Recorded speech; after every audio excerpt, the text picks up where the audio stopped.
하나님 말씀 읽겠습니다. 요한복음 6장 47절에서 51절까지 말씀입니다. 진실로 진실로 너희에게 이르노니 믿는 자는 영생을 가졌나니 내가 곧 생명의 떡이니라.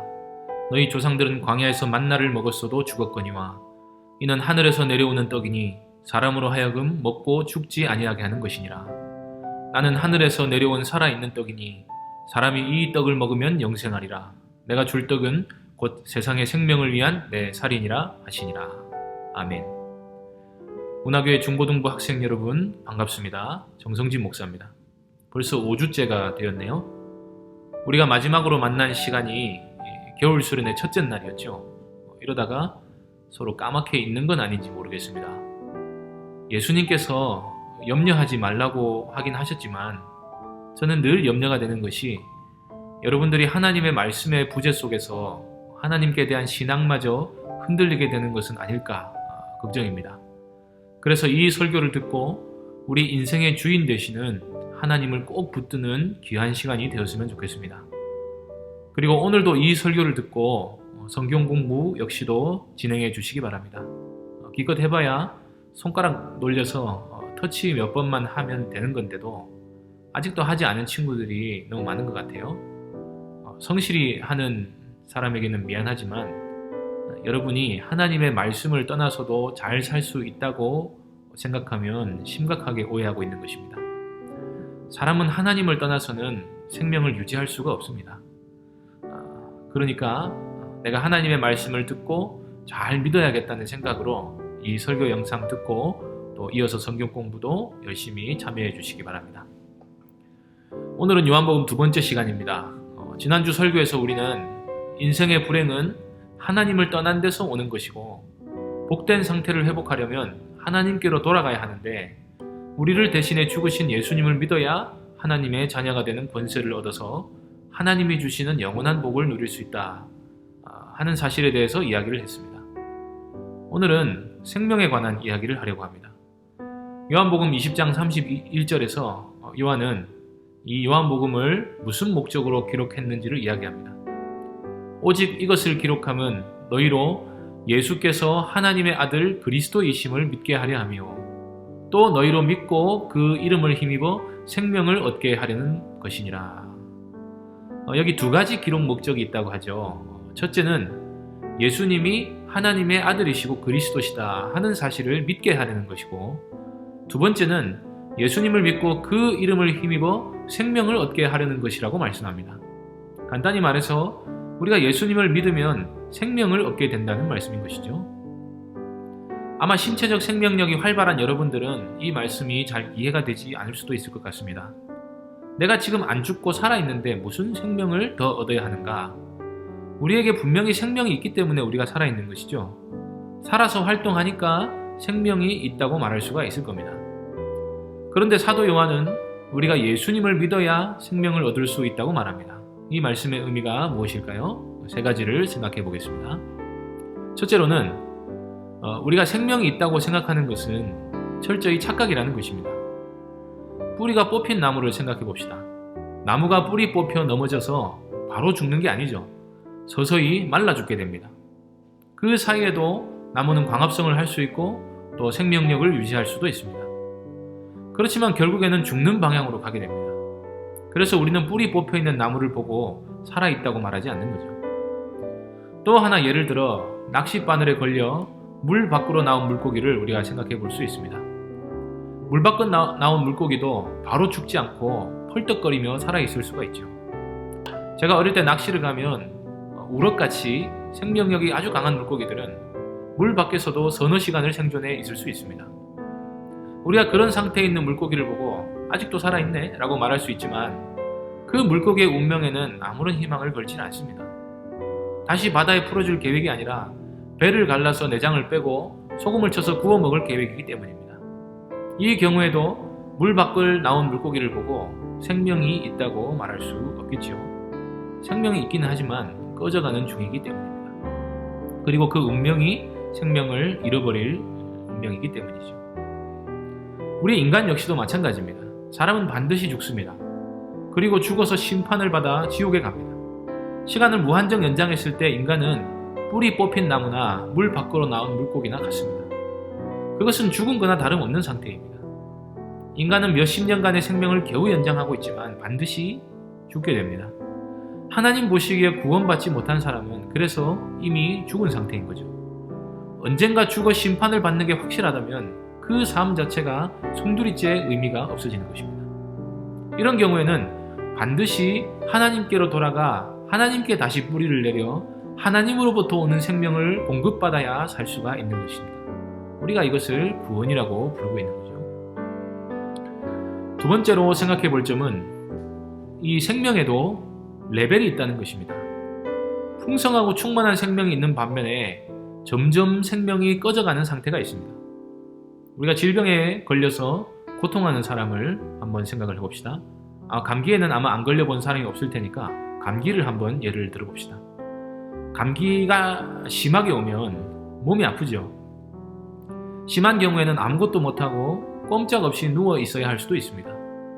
그런데 누워있는 상태에서도 몸이 편하지 못하고 괴롭지요. 기침도 괴롭고 콧물도 괴롭고 머리도 아프고 속도 메스껍고 하면 살아있는 게 괴롭다고 느끼게 됩니다. 감기도 심하게 걸리면 사람이 죽을 수도 있죠. 다른 질병도 마찬가지입니다. 병이라는 것은 그 속에 있는 생명이 고통스러운 형태로 꺼져가는 것을 의미합니다. 반대로 건강은 생명력이 풍성한 상태를 말하겠죠. 그런데 이 세상에 얼마나 아픈 사람이 많습니까? 이 모든 것이 죄의 결과로 하나님을 떠난 사람들에게 닥친 불행입니다.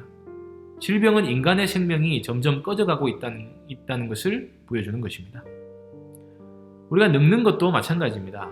여러분의 풍성한 생명력은 길어봐야 25이나 30살 전후가 되면 하향세를 타게 될 겁니다. 저도 중학교 시절에는 하루에 5, 6시간씩 뛰어다니며 농구하고 그리고 나서 밤을 새도 전혀 지치지 않았습니다. 그런데 요즘은 아무리 자도 피곤합니다. 연세 드신 분들이 이 영상을 보면 죄송하지만 저도 몸이 늙어가고 있는 거죠. 늙으면 머리도 피부도 장기도 다 낡아집니다. 그러다가 너무 많이 늙으면 마침내 죽게 되겠죠. 늙는 것 역시도 생명이 꺼져가고 있는 상태라고 우리가 말할 수 있는 겁니다. 지금까지는 우리가 신체적인 측면에 관해서 이야기했고 정신적인 측면에서도 사람은 생명을 잃어가는 중에 있습니다. 우리가 정신적 질병으로 알고 있는 모든 것이 풍성한 생명력을 잃어가고 있다는 증거입니다. 불안, 염려, 근심, 걱정, 낙심, 우울증, 스트레스, 신경질 이런 정도의 가벼운 정신적 문제에서 절망, 화병, 분노 조절 장애, 인격 장애, 강박증, 자폐증 혹은 심각한 중독 상태에 이르기까지 인간은 온갖 정신적 불행을 겪으며 살아갑니다. 지금 이 설교를 하고 있는 저도 수시로 낙심이 되기도 하고 마음이 답답할 때도 많고 때로는 불안하기도 하고 스트레스가 너무 많을 때는 우울한 감정을 느끼기도 합니다. 사람이 항상 마음이 좋을 수는 없죠.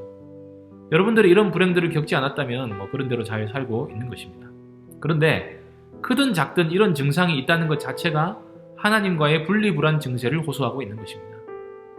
인생이 무료하고 지친다 하는 것도 사실 별거 아닌 것 같지만 그것도 생명이 풍성한 상태라고 볼 수는 없습니다. 예수님께서는 이렇듯 꺼져가는 생명을 풍성하게 해주시고 우리를 영적으로 육적으로도 완전히 건강하고 행복한 상태로 회복시켜 주시기 위해 이 땅에 오신 것입니다. 세 번째로 영적인 관점에서 우리가 생명을 생각해 볼 수가 있습니다. 성경은 하나님과 분리된 상태 그 자체를 영적으로 죽은 상태라고 말합니다. 이것은 생명이 점점 꺼져가거나 언젠가는 죽게 될 거다 하는 사실을 말하는 것이 아니라 지금 살아있다고 생각하지만 그것은 몸뚱아리가 살아있는 것이고 영적으로는 하나님께 대하여 완전히 죽어있는 상태가 바로 지금 우리의 모습이라는 것입니다. 죽은 사람의 특징은 감각이 없다는 거죠. 그리고 점점 부패해갑니다. 썩어간다는 거죠. 마찬가지로 우리 영혼은 감각 없는 상태가 되어서 점점 썩어 문드러져가는 상태입니다. 무엇에 대하여 감각이 없느냐? 무엇보다도 하나님께 대하여 감각이 없습니다. 하나님이 여기 계시다고 아무리 소리쳐도 일어날 생각을 하지 않습니다. 죽어있기 때문이죠. 예수를 믿고 구원을 받으라 말해도 아무런 감각이 없습니다. 죽어있기 때문입니다. 그리고 하나님 말씀대로 행할 생각을 하지 못합니다. 죽은 사람은 생각도 행동도 불가능하기 때문입니다. 그래서 영적으로 죽은 사람은 죽은 행실을 하며 살게 됩니다. 의를 행하지 않고 자꾸만 죽음의 냄새를 풍기는 악행을 하며 산다는 뜻입니다. 그래서 영적으로 죽은 사람은 하나님께 대하여 죄를 짓고 살아가게 됩니다. 사람이 악행을 저지르고 나쁜 짓을 하며 사는 것도 생명을 잃어버린 상태로 우리가 볼 수 있습니다. 요한복음 3장에 보면 예수님께서 거듭남에 대해서 말씀을 하십니다. 예수께서 대답하여 이르시되 진실로 진실로 내게 이르노니 사람이 거듭나지 아니하면 하나님의 나라를 볼 수 없느니라. 여기서 거듭난다는 말은 다시 태어난다는 말인데, 이 말씀은 인간이 다시 태어날 필요가 있다는 뜻이죠. 날 때부터 사람은 영적으로 죽어있는 상태로 태어납니다. 그런데 우리가 예수님을 믿으면 성령께서 우리 영혼을 거듭나게 해주십니다. 그래서 죽어있던 영혼이 생명을 얻었기 때문에 하나님을 알게 되고 예수님을 믿게 되고 하나님의 말씀을 이해하고 실천할 수가 있게 되는 거죠. 예수님은 죽은 우리 영혼을 다시 살리시는 생명을 주시기 위해 이 땅에 오신 것입니다. 이와 같이 우리는 살아있는 것 같지만 여러 측면에서 생명을 잃어버린 상태로 살고 있습니다. 지금 우리가 사는 것은 도무지 삶다운 삶이라고 부를 수 없는 것입니다. 세상은 기술이 발전하고 경제가 발전하고 시민의식이 발전하고 그리고 복지사회가 실현되고 사회 인프라가 확충되면 장차 삶다운 삶이 올 것으로 기대하지만 아무리 노력해도 하나님이 주시려고, 하나님이 우리에게 본래 주시려고 하는 그 충만한 생명력이 넘치는 삶의 발끝에도 미치게 되지 못할 겁니다. 하나님을 떠난 사람들은 저마다 하나님을 빼놓고 다른 기대를 하며 살아갑니다. 내일은 나아지겠지. 돈이 있으면 좀 나아지겠지. 더 큰 집으로 이사하면 나아지겠지. 운동을 내가 좀 하면 나아지겠지. 공부를 하면 나아지겠지. 졸업을 하면 나아지겠지. 취직을 하면 또 나아지는 점이 있겠지. 아니면 즐거움을 추구하고 취미 생활을 늘리면 좀 나아지겠지 하면서 무언가 자기 나름대로 삶다운 삶을 기대하며 살아가지만, 하나님을 떠난 사람은 원칙적으로 생명을 잃어버린 상태이기 때문에 예수님이 없이 우리의 내면의 깊은 소원을 만족시킨다는 것은 사실 있을 수가 없는 일인 것입니다. 그래서 지금 우리가 살고 있는 삶은 솔직히 지옥보다 조금 나은 정도라고 할 수 있습니다. 그래도 세상은 살만하죠. 언제든지 여기서는 좋은 일 하면서 기쁨을 누리며 살 수 있습니다. 그런데 우리는 지금 세상이 이만큼 유지되고 좋아진 것이 하나님이 은혜를 베풀고 있어서임을 결코 잊어서는 안 됩니다. 그 은혜를 멸시하고 저버리고 하나님께 기회를 주시고 또 예수님을 믿을 또 시간들을 우리에게 허락해 주셨는데, 하나님을 마음에 두기 싫어하는 사람은 마침내 지금 누리고 있는 이 적당한 행복도 다 빼앗기고 말게 될 것입니다. 그래서 예수님께서는 영원하지 못하고 흔들리고 무너지는 세상의 적당한 복에 만족하고 거기에 마음을 빼앗기지 말고 영원한 생명, 즉 영생을 사모하라고 말씀하십니다. 그리고 그 영원히 유지되는 최고로 복된 생명은 오직 예수님만이 우리에게 주실 수 있다고 말씀하십니다. 오늘 본문 47절부터 보겠습니다. 진실로 진실로 너희에게 이르노니 믿는 자는 영생을 가졌노니 내가 곧 생명의 떡이니라. 예수님께서 하나님이시고 우리의 왕이시며 우리의 구주이심을 믿는 자는 영생을 갖게 됩니다. 믿는 자는 생명을 잃어버린 상태에서 영원히 유지되는 아름답고 복된 생명을 갖게 된다는 말씀인 것입니다. 그런데 예수님께서 내가 곧 생명의 빵이라고 말씀하십니다. 이런 생명은 아무렇게나 받아 누릴 수 있는 것이 아니라 예수님을 먹어야 누릴 수 있게 된다는 뜻입니다. 우리 성경에는 생명의 떡이라고 되어 있지만 실제로는 생명의 빵이죠. 빵이 그 나라 사람들의 주식이었습니다. 우리 식으로 하면 예수님께서 생명의 밥이 되신다는 말씀입니다. 그렇다면 우리가 예수님을 밥으로 먹는다는 말이 무슨 말씀이시겠습니까? 51절 말씀을 보겠습니다. 나는 하늘에서 내려온 살아있는 떡이니 사람이 이 떡을 먹으면 영생하리라. 내가 줄 떡은 곧 세상의 생명을 위한 내 살이니라 하시니라. 다르게 말하면 영생하려면 예수님의 살을 먹어야 한다는 말씀입니다. 약간 시긴을 해라는 말씀 같은 느낌을 주는데, 당시에 이 말씀을 듣는 사람들도 실제로 시긴을 해라는 말인가? 아니면 만약에 예수님의 살을 실제로 먹는다 해도 이 많은 사람들이 어떻게 다 먹을 수 있는가, 이런 말을 주고받았습니다. 예수님 말이 터무니없다는 거죠. 그런 오해를 가진 사람들에게 예수님께서 이런 말씀을 덧붙이십니다. 6장 53절 읽겠습니다. 예수께서 이르시되 내가 진실로 진실로 너희에게 이르노니 인자의 살을 먹지 아니하고 인자의 피를 마시지 아니하면 너희 속에 생명이 없느니라. 비슷한 말씀 같은데 한 가지가 더 붙었습니다. 예수님의 살뿐만 아니라 예수님의 피를 마셔야 한다는 것입니다. 지금 말씀을 구절을 일일이 다 살펴볼 수 없기 때문에 여기서 바로 결론으로 넘어가겠습니다. 이 말씀은 영적인 의미로 하신 겁니다. 우리가 밥을 먹고 물을 마셔야 육신적 생명을 풍성히 유지할 수 있는 것처럼 예수님을 먹고 마시는 것이 우리의 영적인 생명이 된다는 뜻입니다. 예수님은 십자가에 달리시면서 살이 찢기셨고 많은 피를 흘리셨습니다. 예수님이 이렇게 끔찍한 고난을 당하신 이유는 우리의 죄를 대신해 형벌을 받으셨기 때문입니다. 이 사실을 믿는 사람은 죄의 용서함을 받고 의롭다고 인정을 받게 됩니다. 그게 바로 우리의 생명입니다. 예수님을 믿으면 영생을 얻게 된다는 말씀은 우리를 위해 피를 흘리시고 살을 찢기신 예수님을 믿으면 죄의 용서함을 받아 하나님과 화평을 누리게 된다는 말씀입니다. 참 생명은 죄를 용서받아야 오는 것입니다. 왜냐하면 하나님은 우리를 너무나도 사랑하시기 때문에 우리에게 있는 죄 문제만 해결되면 풍성한 생명과 복을 언제든지 우리에게 부어주고 싶어 하시기 때문입니다. 자신이 죽을 수밖에 없는 죄인이고 우리의 생명은 꺼져가고 있고 불행에 우리가 빠져 있으며 하나님과 우리가 단절되었기 때문에 영적인 갈급한 가운데 목말라 고통하고 있고 하나님께 대해 계속해서 불의한 인생으로 우리가 살고 있음을 깨닫고 예수님이 이런 나를 대신해서 죽으셔서 새로운 생명을 주신다는 사실을 믿는 사람은 구원을 받게 됩니다. 하나님의 자녀가 되는 권세를 받게 되고 하나님의 성령이 우리 마음속에 거하시게 되고 이 세상에서 천국을 맛보며 살다가 마침내 부활하여 천국에서 영원히 행복한 삶을 살게 되는 것입니다.